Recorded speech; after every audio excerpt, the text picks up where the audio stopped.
Alright, so I finally got my hands on the iPhone 14 Pro. It's sealed off. I haven't even touched it yet, and I can't wait to unbox this with you and give you my initial impressions of the phone.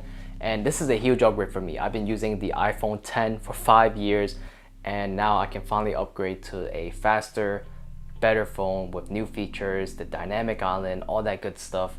Let's get right into it. Let's unbox this. Alright, so here we go. I haven't opened an Apple product in such a long time. I think the last time I opened an Apple product was back in 2019 for my iPad Pro. So it's nice having this experience again, open up Apple products. So first off, great design with their boxes as always. I like that this print right here is not just a flat print onto the box.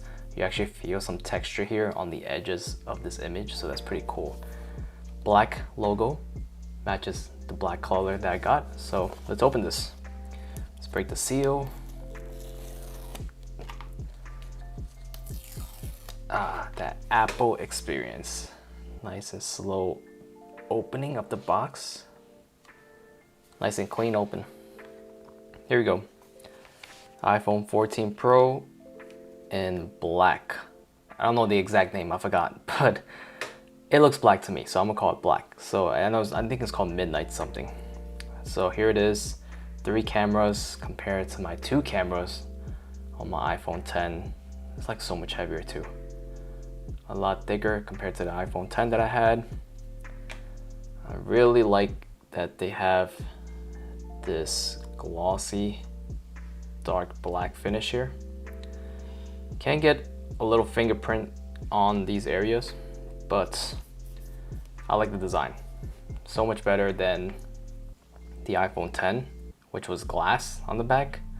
So a lot of reflections here, as you can see, a lot of reflection.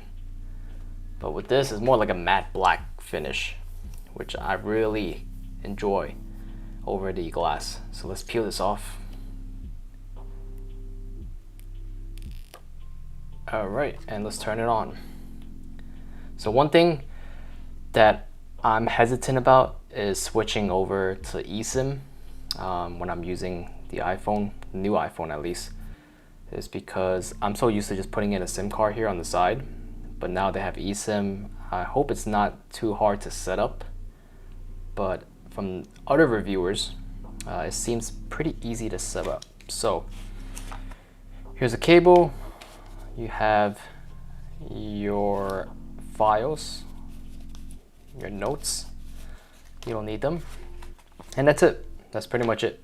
Nice clean experience with the iPhone. So I'm just going to set this up, but before we do so, I want to first put on a case. And this is not a sponsored video. I just really enjoy Spigen. Awesome cases. They have their Tough Armor case, which I love. I've been using their case for almost like 5 years now, even longer. I think I've been using their cases on my Samsung Galaxies as well. Great case if you're a person who needs a heavy-duty case like me. When you're always in the gym, you need it to be rugged. You throw your phone around, you need it to be protected. This is the case for you. I even got their glass screen protector, so I'm going to put that on. And I even got some screen protector for the camera module itself. So I'm not sure how this will work. Hopefully it doesn't distort the image quality of the phone. So I'll put this on later, but definitely goes right into the case right away because I want to keep this phone as clean and as new as possible. I hate scratches on my electronic products, so here we go.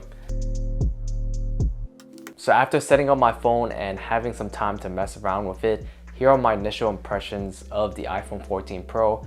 Let's first talk about the dynamic island. So this is Apple's way of incorporating their software into their pill cutout shape, and I think they did an amazing job to make it feel like it's a widget that's on your phone instead of just a cutout for your cameras. So right now there's only a few apps that really works with the dynamic island, and the first one that I really like is Spotify. Now you can just swipe up and Spotify will just sit on top on the dynamic island, and this way you can still have your music playing. If you want to change your music, you don't have to go into the application. Instead, you just long press the pill cutout, and then from there it will drop down a little box and you can fast forward a song, you can change a song, you can pause a song, and this makes it very convenient when you're multitasking and doing other stuff on your phone. What I also like is that the dynamic island can hold 2 apps running at the same time. So if you have Spotify running, and also if you want to set a timer for something, you can have both of those things running at the same time, and you'll see 2 icons on the top for the 2 applications. And if you want to go to one or the other, you just tap on it, hold it, and then it'll bring up the timer or Spotify. So far, I think those 2 applications are the best features of the dynamic island and how you can use it as a multitasking machine. However, there are some subtle features of the iPhone with this new cutout that you might not notice because of the implementation of the software, but it's just so fluid. So for example, when you plug in your phone, you see the pill shape. Let's call it the pill shape from now on. Dynamic island is just way too long. So the pill shape will expand and you'll see that your phone is charging, or when you're unlocking your phone, you'll also see like an unlock screen on the top part of the pill shape cutout. And these little subtle features might not seem like it's a lot, but it just makes the phone feel very fluid. So I can't wait to see other third-party applications use this feature and really enhance the experience for the users. For example, if you're playing a game on your phone, maybe they can use that pill-shaped cutout. It expands and you can change your gun, change your character, or just have some type of UI there so it feels like it's a part of the game instead of it just being a blank black screen. So if you shine a light on the cutout right now, you will notice that it's 2 hole punches. What I like Apple to do in the future is maybe have an option in their software where you can disable this dynamic island, especially when you're watching videos, because right now there's just a huge cutout when I'm watching any YouTube videos.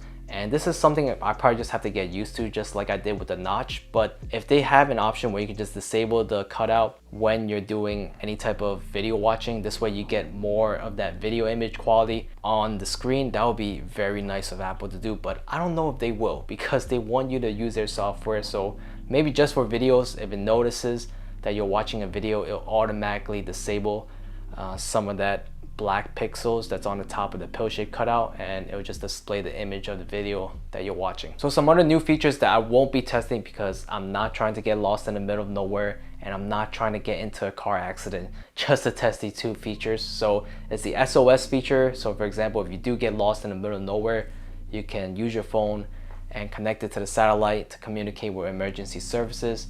And the other feature is just a crash detection. So if you do get into a car accident, it will dial emergency services for you in case you are in a severe accident. So in terms of the video and image quality that you're getting from the iPhone 14 Pro, I think if you're coming from any phone that's older than the iPhone 12, then you'll see that noticeable difference when you're taking videos and when you're taking pictures, especially the selfie camera on the front. This is something I noticed right away once I started using the iPhone 14 Pro.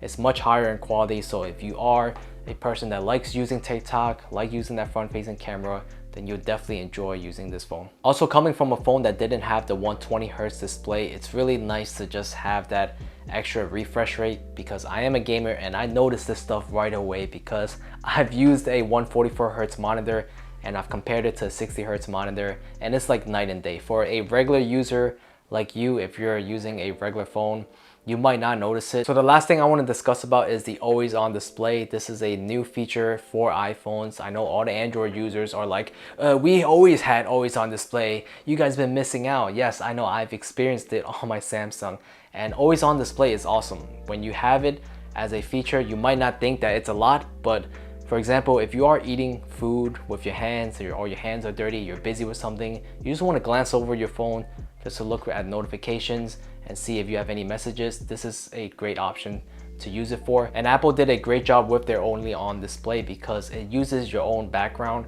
and it just reduces the hertz down to 1, so you're not using that much battery, and it makes it unique.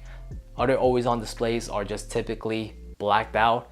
You just have your white outlines and that's all you get. So those are my thoughts so far on the iPhone 14 Pro. Let me know if you are getting an iPhone 14 Pro. What are your favorite features so far on this new device? For me, it's been a long time coming for an upgrade from my original iPhone 10. So a lot of this stuff is great to me, but I think if you have an iPhone 13 Pro, an iPhone 13, or maybe even an iPhone 12, you might not need an upgrade to the iPhone 14 Pro. It really depends on what you're using it for. Now, if you are a techie like me and you like to have the latest software, latest, newest tech out there, then of course upgrade to the latest iPhone 14 Pro. But if you are just using it for watching YouTube, taking phone calls, and you barely take any pictures, then there's no need for you to upgrade to this phone. Save your money and wait for the next year's model. Maybe they'll make even more changes to it. But so far, I'm liking it. And I'm going to be doing other things with the iPhone 14 Pro. I'm going to be testing games with it because originally I had the iPhone 10. It was only 64 gigs and I end up not being able to have enough storage all the time when I'm trying to install a game on here. So I will be testing some games on here because I am a gamer. So I'll be testing some games on the iPhone 14 Pro, see how well they run. And also I'll be testing out the image quality more in depth. So if you are interested in those type of videos, make sure you hit that thumbs up button down below and subscribe for those featured videos. And I'll see you all in the next one. Peace.